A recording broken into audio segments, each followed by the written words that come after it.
Okay. I'm Jen Costillo, and today I want to talk with you about how the open source and maker hobbyist communities are really driving high-tech innovation in consumer products. So when I wrote up my proposal, I did not originally intend on doing a U.S. history and economics report, but that's essentially what I had to dive in and do. I spent time researching a multidimensional stream of the rise of consumer electronics, culture, economic recession, specifically in the US, open source, hobbyist electronics, et cetera, et cetera. In short, I have the basis of a book that I don't know if I really want to write. But to make my point in the limited amount of time that we have, we only really have like 25 minutes, 30 minutes. I'm going to very coarsely skim through the 70s, get more finer grained as we get towards the post-Great Recession, and then I'm going to limit to a very specific set of points to make my case. But if I'm missing something, if you have comments, please talk to me afterward. So putting some context on what it was like in the 70s, moving through the early 80s, we had the end of the Vietnam War, the president resigns, there's an energy crisis, the Middle East was conflicting with Western interests, and this led to several long recessions that in some cases happened back to back.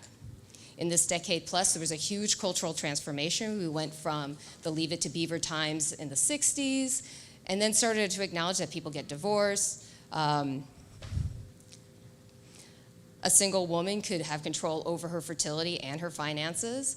And we also noticed that calculating was suddenly moving out of large computers or done by paper and shrinking down from first tabletop and eventually to pocket calculators. And so people wanted those, and that was very novel in some ways. And then by the time you get to the early 80s, people start living on credit cards. Meanwhile, electronic hobbyists are becoming more mainstream. There's more media, magazines, BBSs designed to support them. And by the time we get to the early 80s, people are less inclined to buy soldering kits to put together a computer or a calculator, but they're expecting to buy the full device ready-made, ready to go. And the Homebrew Computer Club in Palo Alto, their members were leading the way by making these huge breakthroughs that were impacting the push to get computers into the home. So it started with Gary Kildall with CP/M, which was the predecessor to MS-DOS. We have Lee Cheng Wong, who made the Chromaco Dazzler, which was one of the first commercially available video cards at the time. He's also responsible for the most popular version of Tiny Basic. You have Jerry Lawson, who was the creator of the first gaming cartridge system, the Fairchild Channel F. And obviously we have Jobs and Wozniak, who were responsible for the Apple I. And that was really their first push to getting a computer into the home and very friendly and accessible for more than just us geeks to use. By the time you get into the 80s, we have Adam Osborne with the Osborne computer. And then by 84, we have the first release of GCC. By the time we get into the 90s, it's the end of the Cold War. We have our first Gulf War. There's the rise of the 24/7 news networks. There's only one recession at this time, right at the beginning, and that did not foretell the amount of huge growth that was coming to both the economy and the technology industry.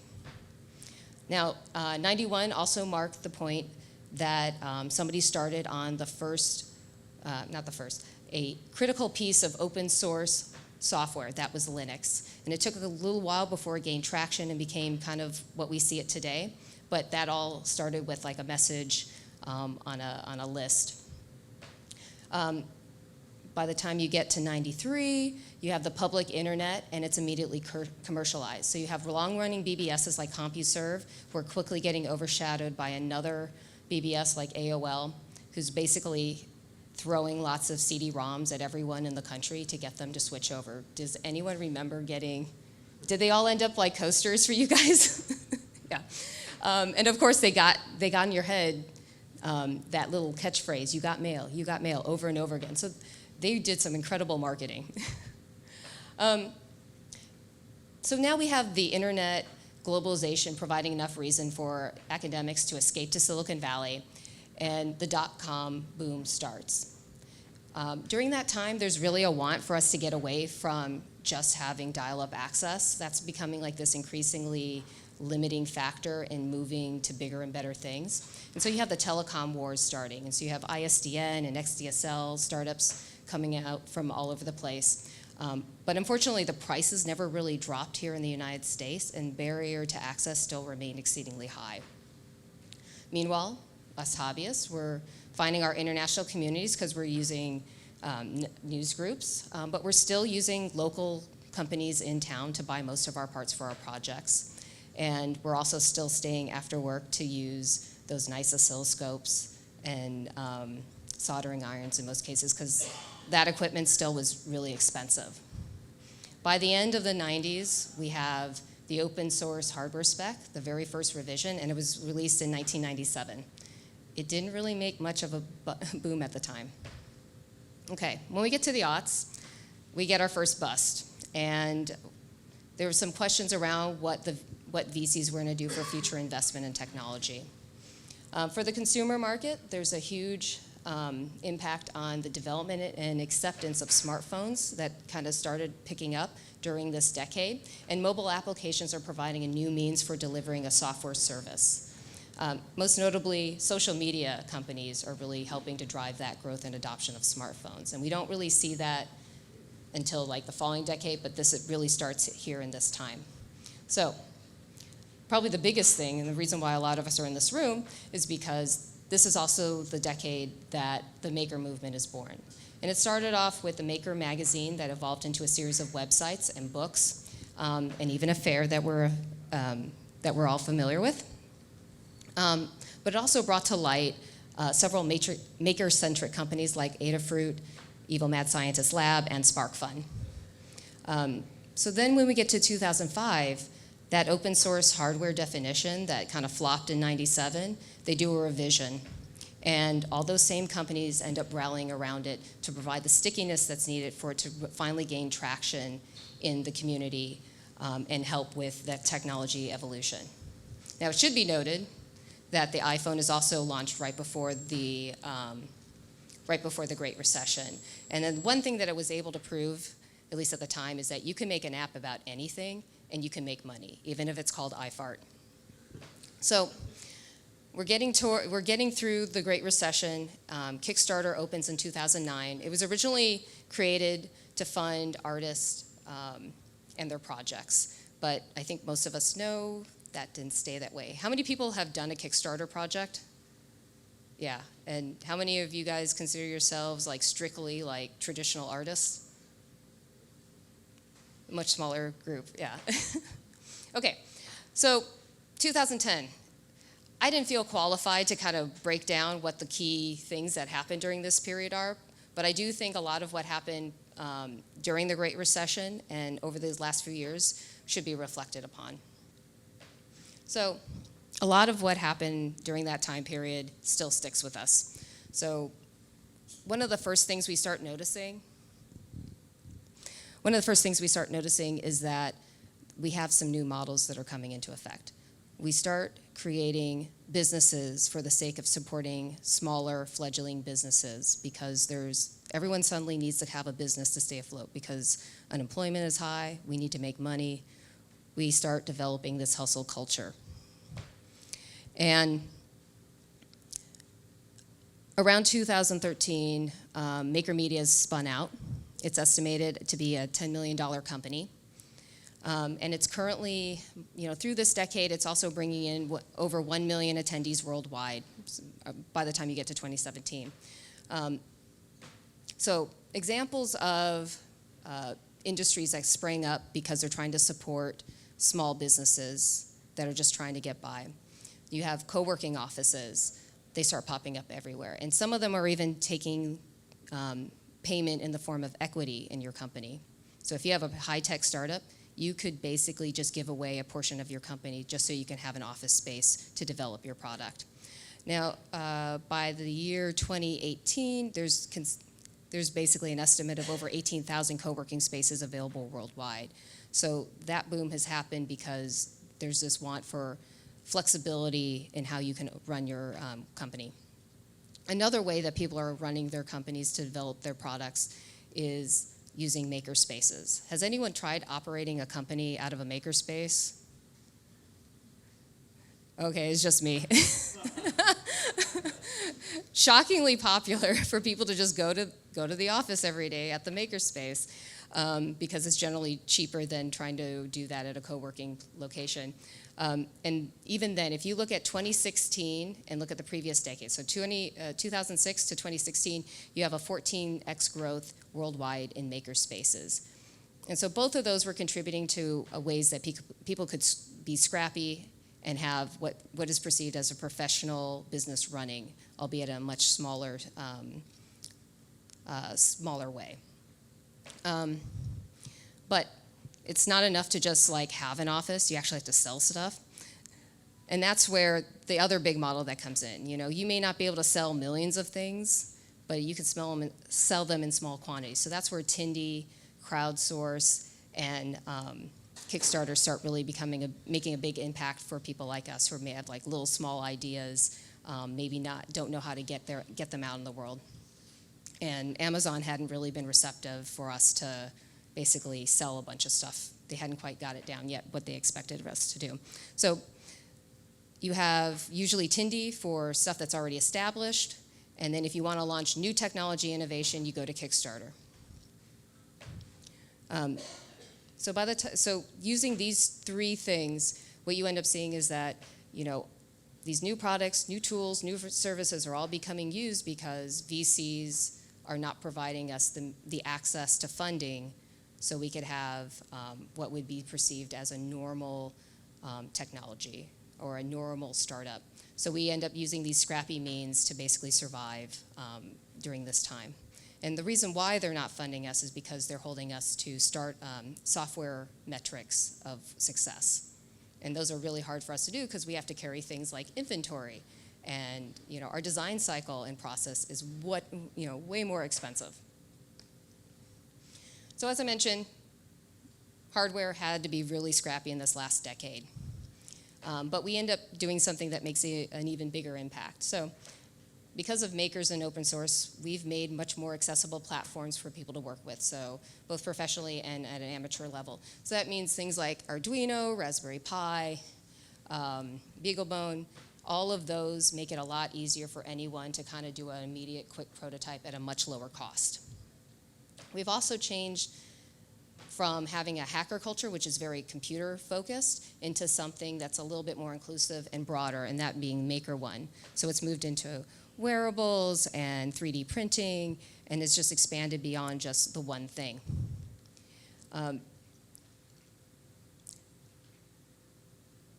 In regards to tools, this is probably the biggest impact that we've had both for ourselves and on the broader electronics industry. So we've made these tools, and they've served as a chance for us to enable all of our other friends to be able to do stuff that they wouldn't be able to do without spending a lot of money, but it's also enabled large corporations to do what they need to do at a much lower cost too.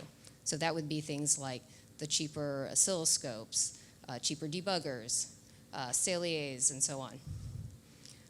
And because they have the tools now, you have the platforms, now there's a little bit more interest in us costing down on the software to develop the firmware or the app that we want to put on this hardware. And traditionally, that's always meant you have to put it on a Windows machine.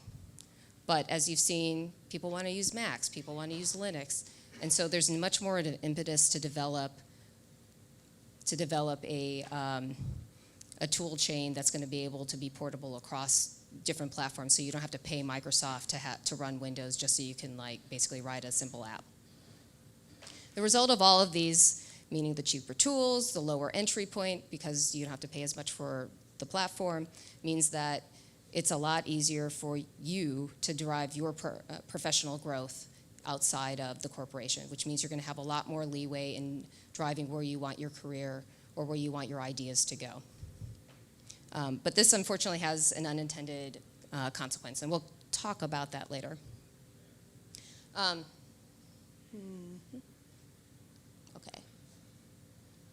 Okay. So large companies are way more cautious about their investments despite the fact that there's longer periods of recessions. If you look back at those timelines that I put up there, you saw 70s, 80s, more recessions. By the time we get to the 90s, aughts and so on, you basically have one recession every decade.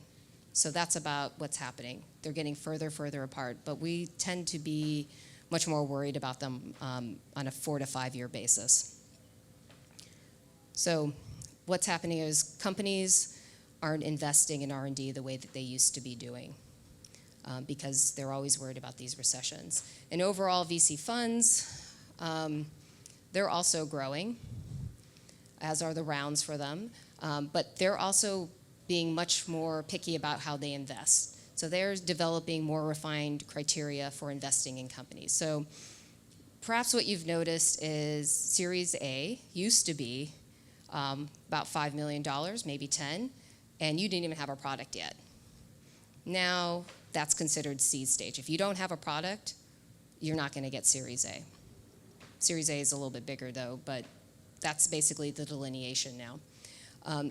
Ultimately, VCs are looking for larger and faster growth so they can get a bigger, quicker turnover. And this is heavily done to create a more deterministic return on investment. So it used to be, they would always say, we're going to invest in 10 startups, and we expect one to be the big winner to make up for the 7 or so losers and maybe the 2 or 3 zombies that kind of sit there. Now they're looking to increase it so they have 2 to 3 big winners, or as many as they can, and they feel that if they can make them get a product out quicker, vet them more heavily, they're more likely to provide you this return on investment.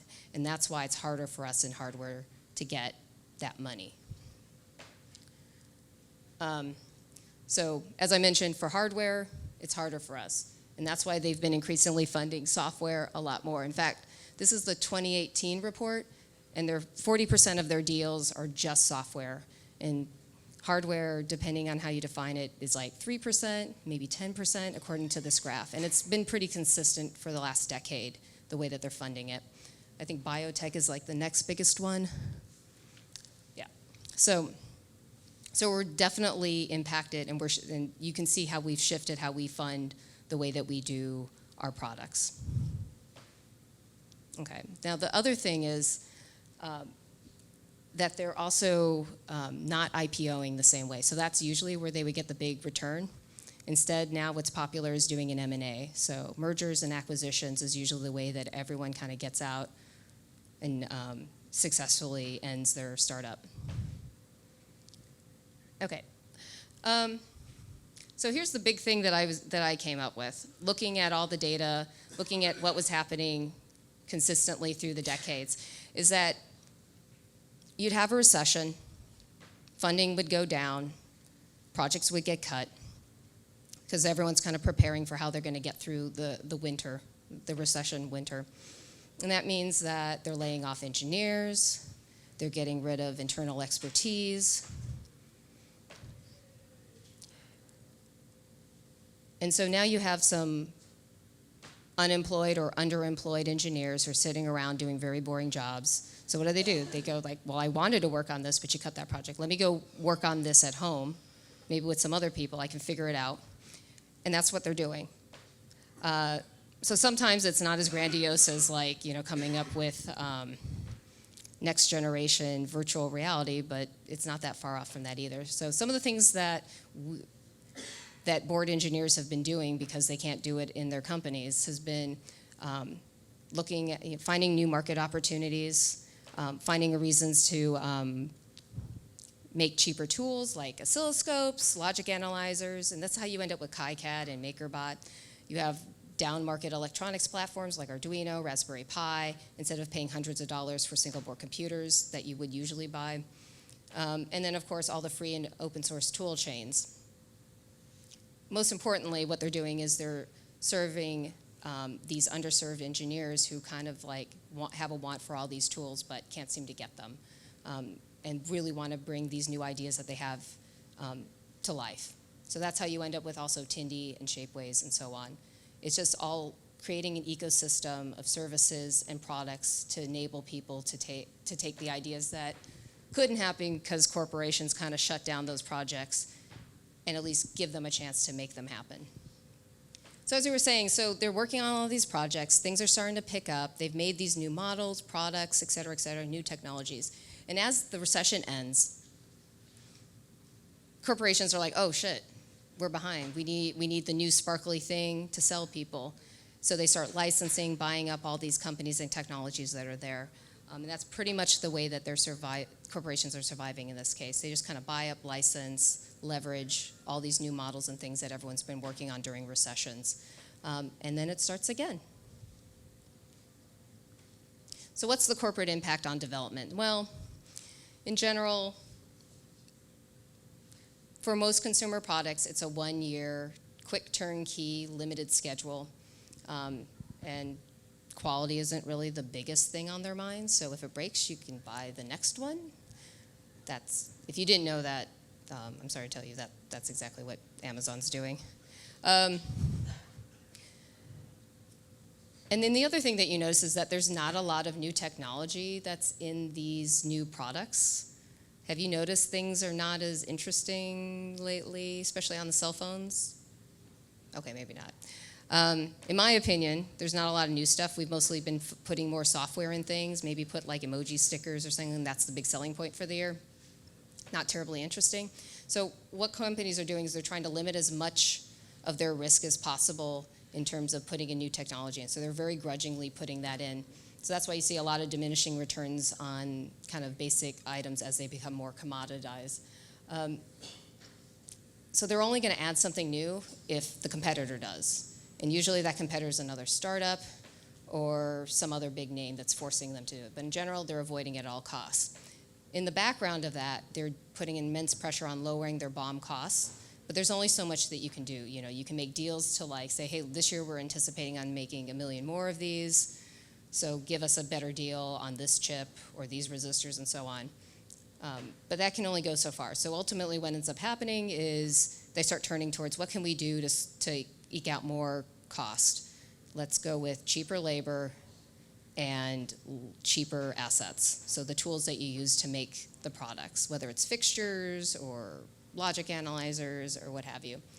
And then what that means for labor in particular is you end up with a very interchangeable set of engineers that are working on the project. So you're basically driving out all the core competencies in your company amongst your engineers as a result. Maybe you'll hire in temporarily a specialist as a contractor, but they will probably not be your long-term engineer. So that means that you end up with kind of withering core competencies that mean that it's you're going to have to make up for that in other ways. Okay. Now the big thing that I think we've done is, as the maker movement in particular, is we've changed how we do hiring. We've impacted how corporations look at hiring. So it used to be you would go into a company and you would maybe pull out your latest hardware project and they would kind of glaze over, maybe you get the job, maybe you wouldn't get the job, but they didn't know how to conduct a discussion with you. Now, they're more than happy for you to bring in stuff. In fact, they probably know a lot about you by the time you get there. So they probably saw you at a hackathon, saw your project history on Hackaday.io or GitHub. They saw your open source contributions. Maybe there was even a hacker job fair, so they've already looked you up. In essence, they know a lot about what you can do before you even go in for the interview. And that's because you're driving that with your passion. And that's a big difference than what used to be. It used to be very much, do you have the degree? Can you pass the phone screen? It was, do you know the right words to unlock the gates?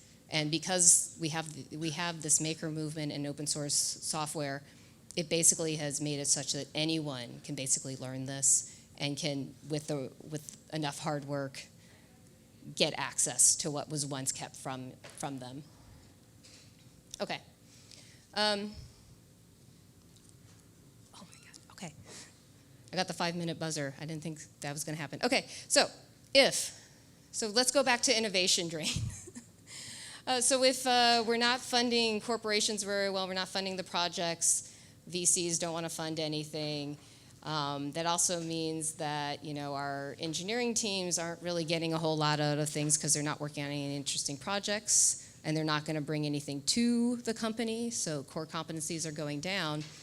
That means that the only way to sustain corporate innovation is buying it, licensing it externally. Now, where they're buying that can vary a great deal. But if they fail to do that, let's say 1 year they don't make their market cap, they start losing market share, and it means that they won't be able to keep innovating primarily by buying. That means that overall that company will start dwindling and shrinking. If you have enough of an industry doing that, that industry will shrink itself. And worse yet, you will end up with an industry, especially if it impacts the economy heavily, let's say in the United States, the economy itself can shrink. So it's very important to fund forward R&D at a critical level in order to sustain the economy long term. Okay, so it goes without saying from that last slide, the work that we do here, even at this conference, hacking on badges, ends up impacting the economy a lot, although it may be difficult to see, and I'm hoping that you'll be able to see that from this talk. So without us, not a lot of new ideas and companies would not exist. So let's look at how that is. Not only have we influenced an entire generation of new creators, but the way that people start their projects is vastly different than what it used to be. It used to be you had an idea, you design a board as a prototype, and you see how that worked out.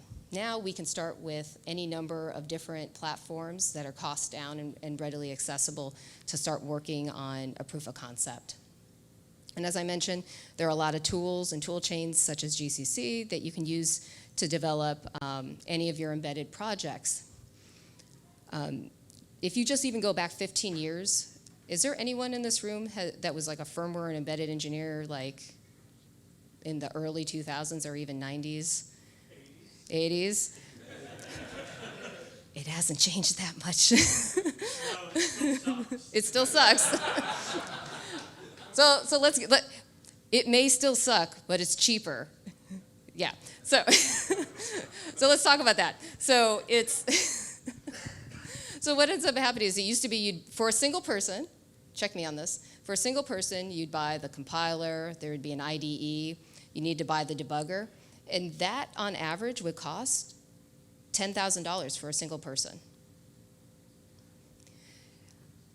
Now, most of the tools are free, platforms near free. The debugger still costs money, but you can get it like hundreds of dollars, not several hundreds, like you could get it under 100 if you really tried. And that's a huge deal because that also contributes to the fact that people can now learn on their own dime, do what they want, and they're no longer forced to do whatever a corporation says. Because honestly, I don't see a lot of companies funding training the way that they used to. So that means now you can do the training that you want, but that's also going to change how we go to conferences. This conference is great because it doesn't break the bank. It's not like going to the Embedded Systems Conference or Java World or whatever the heck, which costs thousands of dollars, and you may or may not even take a class. Okay, I'm going to hurry through this. But the point is that you look at all of the established media companies today, and these media companies are unable to, they can't figure out what we want anymore, and they can't make it cost down enough to fit us. What we want these days is like, we want a little bit of a TED Talk, we want a mixture of demos, meeting lots of people, and of course lots of hacking in between. So they just can't figure it out. And that's why conferences like these are great. Okay, so we're in a powerful position. I'm probably going to go over 1 minute. Oh my God. But we can't take for granted any of this. So we need to avoid making the mistakes that our industry has kind of made without us. So We've done a great job of making things cheaper and easier, but we've struggled with quality. That's definitely something that we should work on. We've done a great job of opening the gates to lots of people who otherwise have been kept out. We should continue on that. And we should definitely not presume that once we've done it, that those design decisions and styles shouldn't be revisited again. Okay, here's the part where we're going to make some really embarrassing predictions about the future, and I think they're very worth it. I'm probably going to get laughed at for some of these. Okay, so eventually everyone is going to learn PCB design in high schools, right alongside coding. I think that CS degrees will require you to be a much more rounded engineer. So you'll have to learn ethics. You'll have to learn project management. You'll have to learn basic software development skills beyond just like how to reverse a linked list. Vendor-specific tool chains are going to die a horrible death, and I think we're well on our way given the whole FPGA thing right now, so that's exciting. Although I do want to point out, I do think that companies, large corporations who are using these open source tools should start donating money based on how much they're using to help sustain and maintain these tool sets, and I really think we should start asking for that. I think there'll be another breakthrough language. Oops, you're not supposed to do that. There will be another breakthrough language that will bridge the gap between firmware, hardware, and software engineers, and it won't be Python. Eventually, the United States will demand more EU-style privacy protections, and I think that's going to provide a great opportunity for the open source community to ensure that our data is protected and managed on our own side and never left out of our control. And I think that means that open source community will need a nonprofit to file and manage a patent portfolio to make sure that worthy ideas can be sustained in this world. And I think that means that we need an open source flying car, hopefully in the next 20 years. Okay, thank you so much.